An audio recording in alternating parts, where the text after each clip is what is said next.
Bombay industry বা Hindi film industry যেটা বাজারটা বড়, যখন মুশকিলটা হচ্ছে আমাদের সিঙ্গেল স্ক্রিনগুলো শেষ হয়ে গেল, কারণ রিলিজ করার জায়গাই নেই। টলিউড তো বলাই দরকার নেই, কলকাতা ফিল্ম ইন্ডাস্ট্রি, কারণ টলিউড তো ওখানে তেলুগু ফিল্ম ইন্ডাস্ট্রি বলে টার্মটাই ভুল সব দিকে হতে হবে। বাকিরা জানেই না অ্যাক্টিংটা কি, বাকিরা জানেই না হোমওয়ার্ক কীভাবে করবে।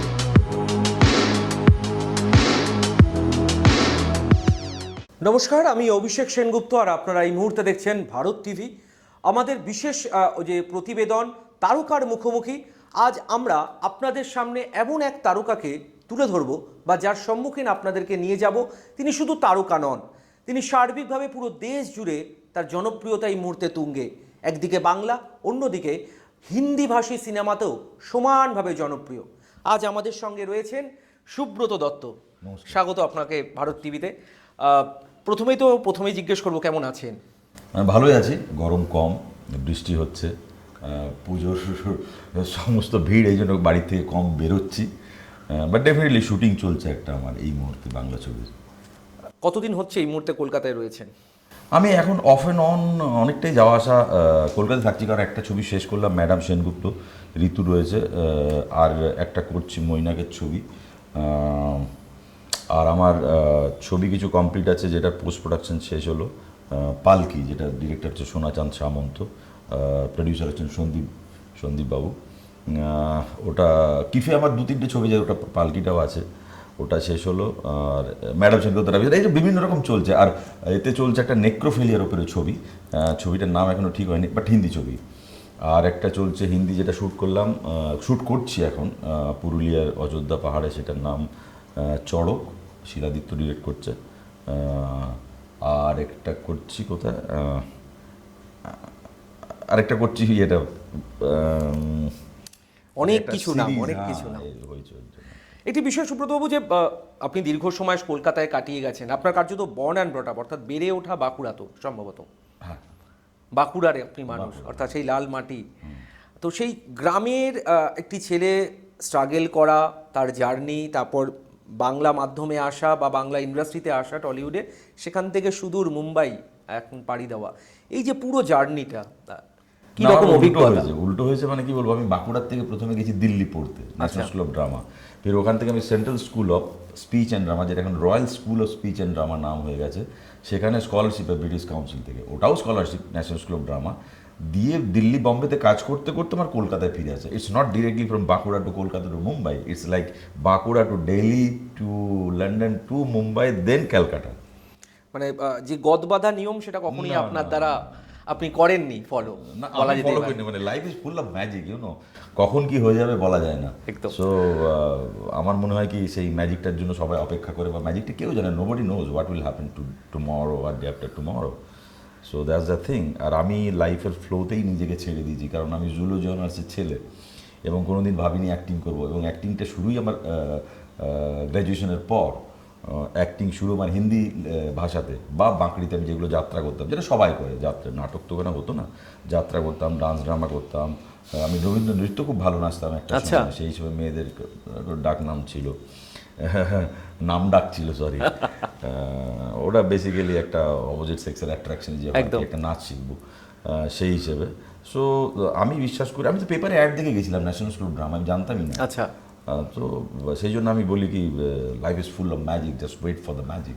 একটা বিষয় সার্বিকভাবে চলে আসছে বিষয়টা, যে সাম্প্রতিককালে দেখা যাচ্ছে যে আপনাদের যে জনারে বা আপনাদের ফেটার্নিটি যে সমস্ত অভিনেতা অভিনেত্রীরা, তারা একটা সময় পর্যন্ত বাংলা সিনেমায় একটা জনপ্রিয়তা কোথাও পাচ্ছেন বা কোথাও গিয়ে খামতি থেকে যাচ্ছে, এবং তারা আস্তে আস্তে পৌঁছে যাচ্ছেন মুম্বাইতে, অর্থাৎ হিন্দিভাষী সিনেমায়, বা প্রপার ওয়েতে যদি বলা হয় কমার্শিয়াল, সেই কমার্শিয়াল মুভির দিকে। এবং সেখান থেকে তারা যখন ফিরে আসছে কলকাতায় বাংলাভাষী সিনেমাতে, তাদের কোথাও গিয়ে একটা আলাদা গুরুত্ব বাড়ছে। এই বিষয়টা কিভাবে আপনি দেখছেন? আমি একটা অপুদার ইন্টারভিউ দেখছিলাম, সেখানে অপুদা বলছিল, আমি বব বিশ্বাস ক্যারেক্টারটা করার আগে আমাকে পাত্তাই দিচ্ছিল না ইন্ডাস্ট্রি। বব বিশ্বাস করার পর বা পরম বা যিশুর ইন্টারভিউ তো ডিরেক্টলি দেখিনি, বাট উনি শাশ্বতা বলে দেন, তারপর দিকে হঠাৎ আমার নাম ডাক হয়ে গেল, কিন্তু অ্যাক্টিংটা তো আমি ওটাই করছি, আগেও 200% দিতাম, এখন দিচ্ছি। সো এটা একটা হয়, মানে সত্যজিৎ বাবুর পথের পাঁচালীও বাইরে একটা নাম ডাক পাওয়ার পর তো আমরা এখানে দেখতে। কিন্তু আমার বক্তব্য হচ্ছে যে বাংলা সিনেমা বা হিন্দিভাষী সিনেমার ব্যাকরণটা কি এতটাই আলাদা যে ওই ব্যাকরণের শিক্ষা নিয়ে আসলে এইখানকার একটা কোথাও গিয়ে গুরুত্ব বাড়বে? বাজারটা বড়, বম্বে ইন্ডাস্ট্রি বা হিন্দি ফিল্ম ইন্ডাস্ট্রি যেটা বাজারটা বড়, যেটা এখন এই মুহূর্তে আমি বলবো তেলুগু এবং তামিল ছবির বাজারটা বড়, হিন্দি ছবির নয়। এখন একটা সময় বাংলা ছবির বাজার বড় ছিল, এখানেও সাউথ ইন্ডিয়ান ছবি হতো। আমাকে অচিন পাখি, বেদের মেয়ে জ্যোৎস্না, অচিন পাখি উনি প্রডিউস করেছিলেন, পার্টলি প্রডিউসার। উনি আমাকে বলেছিলেন কি এখানে আগে ওনার দাদু ছিলেন, আরোরা স্টুডিও ছিল, তখন এখানে সাউথ ইন্ডিয়ান ছবি হতো, হিন্দি ছবি হতো, বাংলা ছবি হতো। তো জায়গাগুলো বদলাচ্ছে, তো বাজার বড় হলে ছোট বাজার একটু নামডাক হয়ে যায়। আমাদের বাংলা ছবির বাজারটা একটু কম, লোকেরা ছবি কি কারণ আপনার কি মনে হয় যে কম হওয়ার কারণটা? দেখুন, জিএসটি কম, জিএসটি থাকার জন্য তো মাল্টিপ্লেক্সের টিকিটের রেট কম করা যাবে না। মুশকিলটা হচ্ছে আমাদের সিঙ্গেল স্ক্রিনগুলো শেষ হয়ে গেছে, এবং সেই জন্য আমি যারা এই মুহূর্তে আইএস আইপিএস অফিসার বা যারা কালচারাল ডিপার্টমেন্টের দায়িত্বে আছেন, যারা শাসক দল বা যারা বিরোধী দল, রাজনৈতিক দল, এবং যারা এখানে বিদগ্ধ ইন্টেলেকচুয়ালস বা বুদ্ধিজীবী, তাদের সবাইকে রিকোয়েস্ট করব কি যদি সিঙ্গেল স্ক্রিনগুলো কোনোভাবে করা যায় এবং নিজের নিজের এলাকাতে যারা এমপি এমএলএ বা কাউন্সিলর আছেন সেটা যদি হয়, তাহলে হয়তো বাংলা সিনেমা একটা কালেকশনের দিকে যাবে। নাহলে এইরকমই ওই বছরে 5টা ছবি হিট হবে, বাকি 95টা ছবি ফ্লপ হবে, কোনো কারণ রিলিজ করার জায়গাই নেই। তো একটু অন্য প্রসঙ্গে আসবো। আপনারা অভিনেতা, আপনারা একটা যে জগৎ থেকে বিলং করেন, সেই জগৎটা একটা কোথাও গিয়ে শিল্পকলার সঙ্গে যুক্ত এবং ক্রিয়েটিভিটির সঙ্গে যুক্ত। তো সেই একটা এনভায়রনমেন্টের মাঝে আপনি বলছেন আপনি কলকাতা এখন রয়েছেন বেশ কিছুদিন। হ্যাঁ, প্রায় 3 মাস। মাঝে আমি 2 দিনের জন্য গেছিলাম, আর একবার গেছিলাম 5 দিনের জন্য, ওই নেক্রোফিলিয়ার উপরে যে ছবিটা করছি বম্বেতে। তো কলকাতার এই মুহূর্তে এনভায়রনমেন্টে অনেকাংশে জুড়ে রয়েছে একদিকে তো অবশ্যই শারদ উৎসব একদম প্রাককালে, একদম সামনে আসন্ন, কিন্তু তার মাঝে একটা মানে অপ্রীতিকর ঘটনার সাক্ষী থেকেছে তিলোত্তমা, এবং সেখানে এক তিলোত্তমার খুন এবং ধর্ষণ নিয়ে জানেন আপনি ইতিমধ্যেই স্বাভাবিকভাবে। আপনার কাছে এই ঘটনাটা কতটা ভাবে প্রভাব পড়েছে? এইরকম দুর্ঘটনা হওয়া উচিত নয়, এবং এইটা একটা কর্মক্ষেত্রে যেটা হয়েছে সেটাতে যে এই ঘটনাটা হওয়া উচিত নয় শুধু নয়, এই ঘটনার দায়িত্ব আমারও। শুধু আমি তো বলবো শাসক দল, বিরোধী দল, জনসাধারণ, সেই জনসাধারণের মধ্যে আমি একজন সাধারণ জনসাধারণ, আমার মনে হয় কি আমিও এর জন্য দায়ী। আমরা কেন এটাকে এই রকম হতে দিলাম? সেই জন্য আমরা দেখলাম যে জনজোয়ার, যে গণ আন্দোলন এবং রাস্তা দখল বা যা কিছু হচ্ছে, এবং প্রত্যেকটা রাজনৈতিক পার্টি এর বিরোধিতা করেছে, কিন্তু যেভাবে জুনিয়র ডক্টরসরা এবং যেভাবে জনসাধারণ এসছে এখানে দাঁড়িয়ে, আমার মনে হলো কি কলকাতাটাকে আমি আবার নতুন করে চিনলাম। আমার একটা কোথাও না কোথাও গিয়ে মনে হতো কলকাতা একটা যেন কোথাটা শুয়ে পড়েছে, বা একটা লেজিনেস চলে এসছে, বা কোনো একটা গর্তে ঢুকে গেছে। কিন্তু এইবারে দেখলাম না, আমাদের জনচেতনা সত্যিই খুব সজগ, এবং যেভাবে আন্দোলনটা হয়েছে আমার মনে এটা হওয়ার দরকার ছিল, এবং আন্দোলন তো এখনও চলছে, কোর্টে কেস রয়েছে, এবং সেই জন্য আমি কাউকে পার্টিকুলার বলতে পারবো না, কারণ সুপ্রিম কোর্টে কেসটা চলছে। বাট শুধু এই তিলোত্তমা অভয়া নয়, আরও ছুটপুট যে ঘটনাগুলো ঘটছে, অনেকে লজ্জায় বলতে পারে না। তো এইগুলো, কারণ দেখো, আমার মনে হয় সার্বিক একটা দেশের উন্নতি তখনই হয় যখনই পুরুষ এবং নারীদের কন্ট্রিবিউশনটা পুরো থাকে। আমরা যখন বিদেশে যাই, দেখো নারীও সেরকম বড় বড় পোস্টে, বড় বড় রাজনৈতিক পদে, বড় বড় জায়গায়, 24/7/365 এভরিবডি শুড ফিল সেফ, নারী পুরুষ নির্বিশেষে। অন্য প্রসঙ্গটা হচ্ছে অবশ্যই যে আপনি একটা লম্বা সময় ধরে এই মুহূর্তে মুম্বাইতে কাটাচ্ছেন, বিভিন্ন জনারের আপনি সিনেমা করছেন মুম্বাইতে, কার্যত বলা যেতে পারে। প্রথম কথা তো অভিজ্ঞতাটা আপনার ডেফিনেটলি, আপনি কিছুক্ষণ আগে শেয়ার করলেন যে একটা অন্য ধাঁচের সেখানে সিনেমার একটা এনভায়রনমেন্ট থাকে, যেটার পার্থক্যটা আপনি জানলেন টলিউডের ইন্ডাস্ট্রির সাথে। আপনি ভূতনাথ রিটার্নস, মানুষ জানতে চাইছে, ভারত টিভি দর্শকরা জানতে চাইছে, ভূতনাথ রিটার্নস আপনি স্ক্রিন শেয়ার করেছেন বিগ বি অর্থাৎ অমিতাভ বচ্চনের সাথে, এক্সপিরিয়েন্স কেমন? সেদিনই একটু টেনশন হয়েছিল।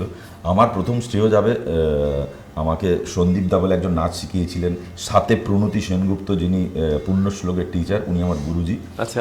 উনি শান্তিনিকেতনে পাস আউট, পুণ্যশ্লোক সাংস্কৃতিক সংস্থার কর্ণধার। ওনার কাছে আমি প্রচুর বই পড়েছি, এবং আমার মনে হয় কি বীজটা যখন মাটিতে পোতা হয় না, তখন যদি সেই সময় ঠিক মতো করে সারটা দেওয়া হয়, তাহলে সে হয়তো পরে হয়তো ফলনটা ভালো দিতে পারে। তো আমি সমস্ত শ্রেয়টা দেবো বাঁকুড়ার লোকদের, এবং আমার বাঁকুড়ার যারা টিচার অনেকেই ছিলেন, জিতেন চৌধুরী, ও চৌধুরী, তার মধ্যে মুখ্যত হচ্ছে আমরা বনদী বলি উনি, কাট্টু তখন তখন তো আমি মিথুন চক্রবর্তী খুব বড় ফ্যান, সেই নিয়ে প্রচণ্ড ঝগড়াও করতাম লোকেদের বন্ধুদের সঙ্গে। তো বচ্চন সাহেবের সঙ্গে কাজ করাটা সত্যি, যার ছবি ব্ল্যাকে দেখেছি, শরাবি ও সমস্ত ছবি দেখতাম আমি মিথুন চক্রবর্তী আর অমিতাভ বচ্চনের, কোনো ছবি বোধহয় বাদ দিইনি এখনো পর্যন্ত। লেটেস্ট কিছু ছবি, বিগের ছবি যেগুলো মিথুনদা করেছিলেন ওগুলো দেখা হয়নি। সেদিন একটু প্রথম টেনশন হয়েছিল এবং আমারই ছিল 7-8টা লাইন বৈদ্যনাথ রিটার্নসে, ঘুরে বলেন, but that was a really memorable experience. সামনে থেকে দেখেছেন? দেখেছি, মানে কাজ করেছি, হ্যাঁ, মানে এই যে এইরকম একটা সিন, মানুষটা সম্পর্কে প্রচুর কৌতূহল মানুষের মধ্যে, যে বিগ বি ক্যারেক্টারটা কিরকম অফ দ্য ক্যামেরা। আমি সবসময় বলি big B is a genius kid, genius naughty kid. মানে ওই বয়সের একটা লোক, সূর্য সানসেটের শটটা ছিল, তা দেখা सूरज डूब रहा है, ये इसका मजा लेना चाहिए। সো ও যে ছটপটানি একটা অ্যাক্টিংয়ের খিদে, আমার মনে হয় কি আমি একটা আমির খানের মধ্যে দেখেছি, আর অজয় দেবগন তো কিছু বলেন না, তো চুপচাপ থাকে, আর বচ্চন সাহেবের সঙ্গে দেখেছি। মানে উনি রিহার্সাল করেছেন, 4বার রিহার্সাল আমার সঙ্গে করে নিলেন, তারপর একবার ক্যামেরা লাগানোর পর একটা রিহার্সাল করলেন, তো এইগুলো আছে। তো আমার মনে হয় কি অ্যাক্টিংয়ের খিদেটা যদি অত বছর পর্যন্ত যদি আমি বাঁচি, ওই অ্যাক্টিংয়ের খিদেটা যে ওনার মধ্যে রয়েছে, আমি অভিষেকের সঙ্গে কাজ করেছি জমিনে, বাট ওই রকম অ্যাক্টিংয়ের খিদে আমি দেখিনি। আপনার প্রসঙ্গ কে কতটা কি সেটা তো পরের বিচার। আমি নাসির সাহেব আমার টিচার ছিলেন, তো অনেক জায়গাতে আমার দ্বিমত আছে। ওমপুরি সাহেব আমার মনে হয় খুব ভালো একজন অভিনেতা, তারপরে ইরফান খান, সেটা আলাদা ব্যাপার, বাট এন্টারটেইনিং আর অ্যাক্টিংয়ের খিদে, oh he is super genius kid. Sure. বিষয়টা হচ্ছে যে আপনি কিছুক্ষণ আগে বলছেন যে জিনিয়াস কিড বিগ বি, এরকম এই মুহূর্তে দাঁড়িয়ে বলিউড ইন্ডাস্ট্রির কার্যত অনেকাংশে বলা হচ্ছে যে দখল নিয়েছে এসআরকে, অর্থাৎ কিং খান। আপনি বলিউডের থেকে এই মুহূর্তে অভিনয় করছেন, তার এনভায়রনমেন্ট, মানুষের কৌতূহল, মানুষের চাহিদা যত সময় গড়াচ্ছে, বলিউডে কি বাড়তি মাত্রা, কি সংযোজন হচ্ছে? আমার মনে হয় Shahrukh Khan is the last superstar. মানে আপনি কাজ করেছেন? না, ওনার সঙ্গে কাজ করিনি, 2-3বার ইন্টারেকশন হয়েছে। কারণ উনি সেটে যেভাবে কাজ করেন, আমার সঙ্গে সঞ্জয় মিশ্রার খুব ভালো সম্পর্ক। তো সঞ্জয় মিশ্রার বাড়ি আমার বাড়ি কাছাকাছি, তো ওনার কামিয়াব ছবিটা ওনার ইয়েতে ছিল, তো উনি পুরো রাত জাগেন না। ওনার ইন্টারভিউগুলো যদি আমরা দেখি, ওনার যদি অ্যানিগমাটা আমরা দেখি, ওনার যদি শুটিংয়ের গল্পগুলো শুনি, তাহলে আমরা বুঝতে পারবো কি যেভাবে উনি সিনগুলোকে ট্যাকেল করেন, যেভাবে উনি একটা সিনে কোঅ্যাক্টারের সঙ্গে কোঅপারেট করেন, সেটা মানে অদ্ভুত। এবং উনি বিজনেসটা বোঝেন, বিজনেসটা তো সবাই বোঝে, আমির খান, অজয় দেবগন প্রত্যেকেই বিজনেস বোঝে, কিন্তু is a fantastic businessman and Akshay Kumar. আর তো আমার মনে হয় কি, বাট যদি অ্যাক্টিংয়ের পক্ষে যদি বলতে হয়, তো Ranbir Kapoor is the brightest actor at this moment in Hindi film industry. কিছু র্যাপিড ফায়ার রাউন্ড বলবো না, র্যাপিড ফায়ার রাউন্ডে আপনি আসবো আমি অবশ্যই, কারণ আপনার জন্য অ্যাপ্রোপ্রিয়েট র্যাপিড ফায়ার রাউন্ড। এই মুহূর্তে দাঁড়িয়ে টলিউডে আপনি কাজ করছেন, যারা কলাকুশলী রয়েছে তাদের সঙ্গে প্রত্যক্ষ পরোক্ষভাবে আপনার যোগাযোগ, বলিউডে তো রয়েছে, আপনার যত সময় যাচ্ছে তত আপনার বিন্যাস আরও বাড়ছে। টলিউড এবং বলিউডের মধ্যে পার্থক্য, আপনি বলছেন কমার্শিয়াল বিজনেস ওরিয়েন্টেশন একটা পার্থক্য রয়েছে, কিন্তু ট্যালেন্ট, সেই ট্যালেন্টের কি কোথাও একটা খামতি রয়েছে যার কারণে টলিউড থেকে, মানে বলিউড থেকে টলিউড কিছুটা পিছিয়ে? ধরো একটা ছোটো বাজার যদি আমি যাই, বিজয়গড় বাজারে যদি যাই, আমি জানি না সবাই বিজয়গড় বাজারে জানে, সেই জন্য আমি ছোটো বাজার বলে দিই। একটা ছোটো বাজারে যদি যাই, সেখানে যে ইলিশটা পাবো, বড় বাজারে গেলে ওর থেকে ভালো কোয়ালিটির ইলিশ পাবো। কেন? কারণ ওই বাজারটা বড়, ওই বাজারে যারা মাছ কিনতে আসে তাদের ট্যাকে বা পকেটে অনেক পয়সা থাকে। তো আমরা ভালো ইলিশটা আমরা যদি কিনতে যাই, পদ্মার ইলিশ বা ওই ইলিশটা, তাহলে আমাদের বড় বাজারে যেতে হবে। ছোট বাজারে জানে কি এদের এই রকম কাস্টমাররা আসে যাদের পয়সা কম, তাহলে সেই রকম কোয়ালিটি পাবো।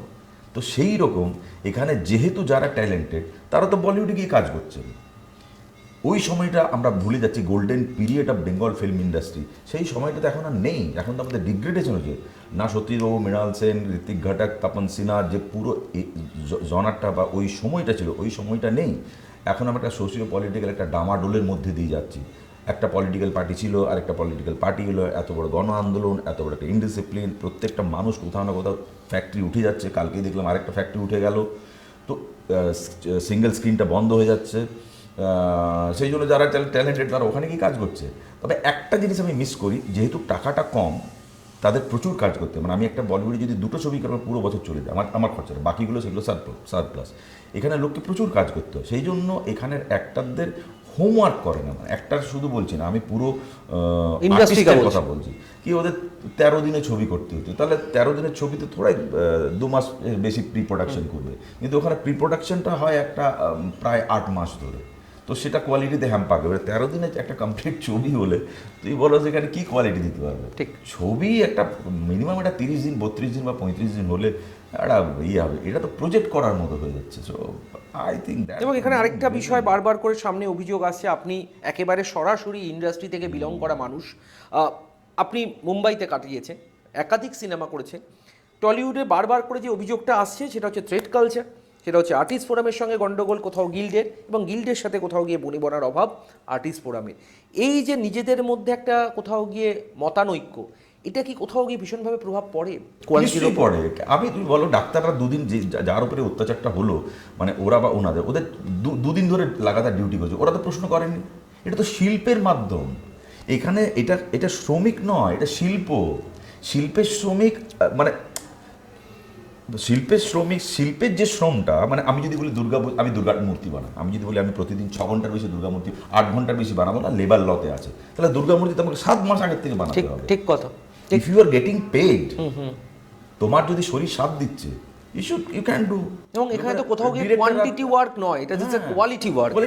আমার হয়তো আবার যেখানে কোনোদিন তো 4 ঘন্টা দিয়ে শুটিং প্যাক আপ হয়ে যায়। ঠিক। তো এই যে যদি এইরকম নিয়মের বাঁধনে যদি বেঁধে দেওয়া হয়, তাহলে তো কাজ করতে অসুবিধা হয়। তো সেখানে ব্যাপারটা হচ্ছে কি lack of faith, lack of trust. ওরা কি জন্য করেছে কি, ওরা এই ফেডারেশন এই সমস্ত হয়েছে না একটা সময়ে।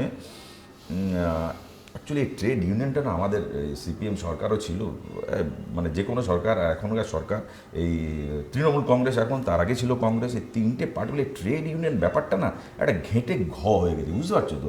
মানে সেখানে লোকসান হচ্ছে না লাভ হচ্ছে, সেটা আলটিমেটলি আমি বুঝতে পারছি না। তো আমার মনে হয় কোথাও না কোথাও মাটি কাটা লোক আর একটা সিনেমায় কাজ করলে দুটোর মধ্যে আকাশ পাতাল পার্থক্য আছে। লেবার লটা সিনেমার জন্য কী হবে সেটার জন্য আলাদা করে টাইম বুক না কী বলে ওটাকে, ওই টাইম বুক না একটা টার্ম আছে, ওগুলো দেখতে হবে। আমার মনে হয় এটা আরেকবার ইয়ে করা দরকার, রেকটিফাই, বা সময়ের সঙ্গে সঙ্গে ধর্মের প্রভাব পরিবর্তন হয়, সেই জন্য সনাতন ধর্ম এখনও টিকে আছে। বা জিসাস, আমরা যদি বলি ক্রিশ্চিয়ানিটি বা জুডিজম, তো আমার মনে হয় এটা পরিবর্তন দরকার। কীভাবে হবে সেটার জন্য যারা MBA করেছেন বা যারা ওই সমস্ত পদে রয়েছেন তারা ভালো বলতে পারবেন। এই প্রথমবার ডিরেক্ট এই ক্যামেরাতে এই জন্য কথাগুলো বলছি, কারণ কোথাও না কোথাও এই যদি ঝামেলা চলতে থাকে তাহলে কিন্তু আলটিমেটলি শিল্পের ক্ষতি হবে। শিল্পের ক্ষতি মানে আমাদের পকেটে পয়সা আসবে না, আলটিমেটলি কোথাও গিয়ে একটা যাওয়ার ধর্মঘট হলে এমনিতেই ছবি কম হচ্ছে, আরও ছবি কম হবে। কাট টু ঠিক মুম্বাই ইন্ডাস্ট্রি, পার্থক্যটা কোন জায়গাটা? বোম্বেতে 2 জন নিয়ে শ্যুট করতে পারো, ওখানে 12 ঘন্টা শিফট। আমি তার সঙ্গে যাচ্ছি না, ওটা একটা বড় ইন্ডাস্ট্রি, ওখানে ওরা পেমেন্ট বেশি পায়, যেটা আমি বললাম আমি 2টো ছবি করবো পুরো ঘর চলতে পারে। এখানে যারা অ্যাক্টিং করছে তাদের হয়তো 8টা ছবি না, আমি যে পেমেন্ট এখানে পাই সেখানে হয়তো আমাকে 6টা ছবি করতে হবে, তবে আমি ওই পেমেন্টটা পাবো, তো পেমেন্টের হিসেবে। তো সেটা আছে। আর এখানে একটু সবাই একটু টেকেন ফর গ্রান্টেড নিই না, এভরিথিং টেকেন ফর গ্রান্টেড। শিল্প একটা ভেতর থেকে আসে, আমি সবাইকার কথা বলছি না, শিল্পটা ভেতর থেকে, মানে শিল্প মানে আমি বেসিক্যালি অ্যাক্টারদেরই সমালোচনা করবো, বা ডিরেক্টরদের অতটা সমালোচনা করবো কারণ ডিরেক্ট করিনি। বম্বেতে কিন্তু প্রচণ্ড হোমওয়ার্ক করতে হয় ঠিক একটা সেটে যাওয়ার আগে, এবং ওটাই তো খুব স্বাভাবিক, যে কোনো জিনিসের পড়াশোনাটা খুব হ্যাঁ, প্রয়োজন। এখানে হোমওয়ার্ক শুধু 3-4 জন করে, বাকিরা জানেই না অ্যাক্টিংটা কি, বাকিরা জানেই না হোমওয়ার্ক কীভাবে করতে হয়। এটি বিষয় ভেরি ডেফিনেটলি অন ক্যামেরা বলছি, এখানের most of the actors, so called star, so called actors doesn't know কি অ্যাক্টিংটা কি, অ্যাক্টার্সদের হোমওয়ার্ক কী হওয়া দরকার, শুধু গায়ের রং আর মেকআপ এই নিয়েই সব ব্যস্ত থাকে। ডিসগাস্টিং। একটি বিষয় যে আপনার নিজস্ব একটা অরা রয়েছে, আপনি সেটা মানুন না মানুন, মানুষরা জানে আপনার একটা নিজস্ব একটা ব্যক্তিত্ব রয়েছে, এবং যেটা যত সময় গড়াচ্ছে সেটা তো আপনি নিজে ভীষণভাবে তার আপগ্রেডেশন করছেন। টলিউড ইন্ডাস্ট্রি আপনার বলা যেতে পারে হোমঘর, তো সেই হোমঘরে আপনি ছিলেন, কোথাও গিয়ে আপনাকে সেই গুরুত্বটা দেওয়া হয়নি, বা আপনি সেই প্ল্যাটফর্মটা মনে করেছেন যে ওটা অনেকাংশে আপনি মুম্বাইতে গিয়ে পেয়েছেন, সেটা অর্জন করেছেন। একটি বিষয় নিয়ে একটা আপনাকে একদম খোলামেলা প্রশ্ন, যে টলিউড ইন্ডাস্ট্রি কোথাও গিয়ে বলা হয় যে আই অ্যাম দ্য ইন্ডাস্ট্রি, অর্থাৎ প্রসেনজিৎ চট্টোপাধ্যায়, আপনি মুম্বাইতে কাটাচ্ছেন, আপনি একের পর এক সিনেমা করছেন, কেউ কি নিজেকে বলতে পারে যে আই অ্যাম দ্য ইন্ডাস্ট্রি? না, ওটা বেসিক্যালি আমার যতদূর মনে পড়ছে ইন্দ্রনীলদা প্রথম কোনো প্রেসে বলেছিল সেই ডায়লগটা রাখা হয়েছে সৃজিতের ছবিতে। আমি একটা ইন্টারভিউ দিচ্ছিলাম, সেখানে ইন্দ্রনীলও ছিল, ইন্দ্রনীল যে চশমা পরে খুব বড় ওই তকমাটা ওর দেওয়া, ওটা ওনার মুখ থেকে আসেনি। তো সেটা এইভাবে প্রচলিত হয়ে গেছে, উনি নিজে কোনোদিনই নিজে এরকম করে বলেননি। ও কথায় কথায় হয় নাকি সবাই বলছে ওর সম্বন্ধে, তো সেই জন্য ওটা হয়েছে। উনি নিজে কোনোদিনই সেইভাবে ডিরেক্ট তো বলেননি। তবে হ্যাঁ, আমি এখানে বললাম, এখানে যারা স্টার সুপার তার থেকে বেটার অ্যাক্টার হচ্ছে যারা সাপোর্টিংয়ে কাজ করছে। আগেও ছিল বিকাশ বাবু ফ্যান্টাস্টিক, আর অনিল বাবু ফ্যান্টাস্টিক অ্যাক্টার। আমরা সবাই উত্তম বাবু বলছি, আমি বলছি না উত্তম বাবু দিয়েছে ওর মতো ক্লোজ আপ দেওয়ার লোক শুধু নাসির আছে বা বচ্চন আছে। ক্লোজ আপ দেওয়ার লোক উত্তম বাবুর মতো ক্লোজ আপ কেউ দিতে পারে না। আমি শিবাজি গণেশনের কথা বলছি না, বা বাংলার কথা বলছি, মানে বেটার দেন সৌমিত্র, ক্লোজ আপের কথা বলছি, কিন্তু যে মাসল ওর ইয়ে আছে। বাট এখানে যে যারা স্টার আছে তারা they don't know how to give close up, জানি না। আমি তো বললাম তাদের ট্রেনিং নেওয়া দরকার, ওই তো এতগুলো স্কুল আছে তাদের কাছে গিয়ে ট্রেনিং নেওয়া দরকার, এবং সেটাই তো তাদের হোমওয়ার্ক। ছবি চলা, টাকা রোজগার করা, স্টার হওয়া, তাকে দেখতে 50,000 লোক চলে আসছে, ওই সকল 2-3 জন যারা আছে, তার মানে এই নয় গ্রেট একটা। এই তো রিসেন্টলি কোনো একটা প্রজেক্ট হলো, সেখানে তো শুনলাম যে টেকের পর টেক দিয়ে যাচ্ছে। তো এইগুলো ওখানে এখন মানে আপনি বলছেন ধরুন দেব, জিৎ, যারা এই মুহূর্তে সো কল্ড, নাসির সাহেব এখনো পিটার বুকের কাছে একটা ছোট্ট 2 মিনিটের, এটা পরেশ রাওয়াল ইন্টারভিউ বলেছেন, 2 মিনিটের জন্য ওখানে 8 মাস পিটার বুকের ওখানে রিহার্সাল করেছেন। নাসির সাহেব জেন্টলম্যান, পুরো নামটা ভুলে গেছে ওই ছবিটাতে, ওরা ছোট্ট রোল ছিল বচ্চন সাহেবের, ওদের 15 দিন একটা ওয়ার্কশপ হয়েছে। আমি বলছি না 15 দিন ওখানে ছবি তৈরি হয়ে যায় বাংলাতে, বাট বাড়িতে তো একটা হোমওয়ার্ক করবে, বাড়িতে বা না জানলেও তারা তো এটা কোথাও কি শিখবে। এখানের লোকেরা একটা সিরিয়াল করে, বাচ্চাই বলবো, এখন আমার অনেক বয়স হয়ে গেছে, একটা সিরিয়াল বা দুটো সিরিয়াল করে ফিতে কাটতে হচ্ছে, ভাবছে আমি বিরাট স্টার, অথবা আবার ডায়েটিং আর আরে বিজয় সেতুপতি, আগে নিজেকে খুশি থাকো। তোমার যদি মন ভালো না থাকে তুমি অ্যাক্টিংটা করবে কী করে? আরে খাও ভাই, তোমার পেট দেখা যাবে না কিছুক্ষণ পর। সঞ্জীব কুমারের পেট ছিল না, ওর অ্যাক্টিংয়ের প্যাকটা ছিল 10টা।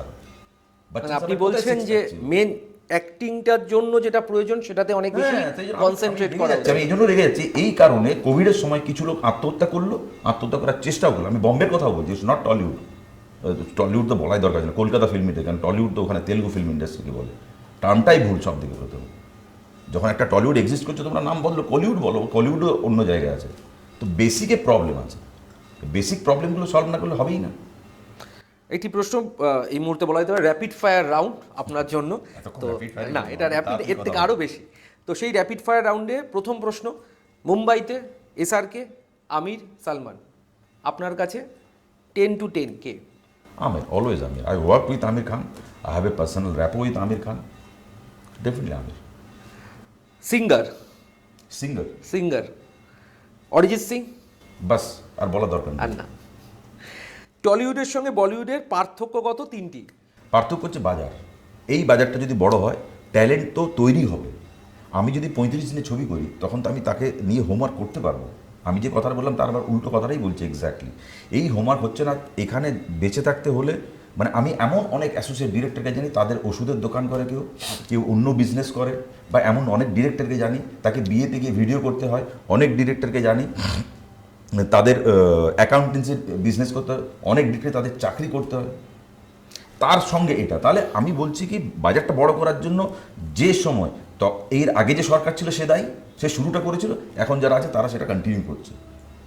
আমি স্ক্রিন কেন সিঙ্গেল স্ক্রিন করবে না, কেন সিঙ্গেল স্ক্রিনগুলো হায়দ্রাবাদের মতো এদের মতো এইটা হবে না? মানে এইটা তো হওয়া দরকার। কলকাতার 10টা লোক ছবি দেখে, ওর পিঠ চাপড়ায়, ও ফাটিয়ে ছবি। শেষ প্রশ্ন, সামনে দুর্গাপুজো, সুব্রত দত্তকে বাংলা এবং সারা দেশের মানুষ ফের কি বাংলা একেবারে পার্মানেন্টলি দেখবে, নাকি এই জার্নিটা কন্টিনিউই থাকবে সুব্রত দত্তর লাইফে? সুব্রত দত্তর লাইফের journey, life is full of magic. Subrata এক জায়গায় কোনোদিনই থাকবে না। অনেক ধন্যবাদ আপনাকে, এতটা সময় দিলেন ভারত টিভিতে। এবং আপনারা দেখলেন এতক্ষণ ধরে সুব্রত দত্ত, যা লাইফ ইজ জার্নি। অবশ্যই এটা একটা কোটেশন, ভারত টিভিও এই কোটেশনটাকে ক্যারি করবে। আবার আরেকজন কোনো তারকার মুখোমুখি যখন আমরা হব, কারণ ভারত টিভি খবর করে মুখোমুখি, তাই আমরা আবারও একটা নতুন কোনো তারকার কাছে পৌঁছে যাব। ততক্ষণ দেখতে থাকুন ভারত টিভি।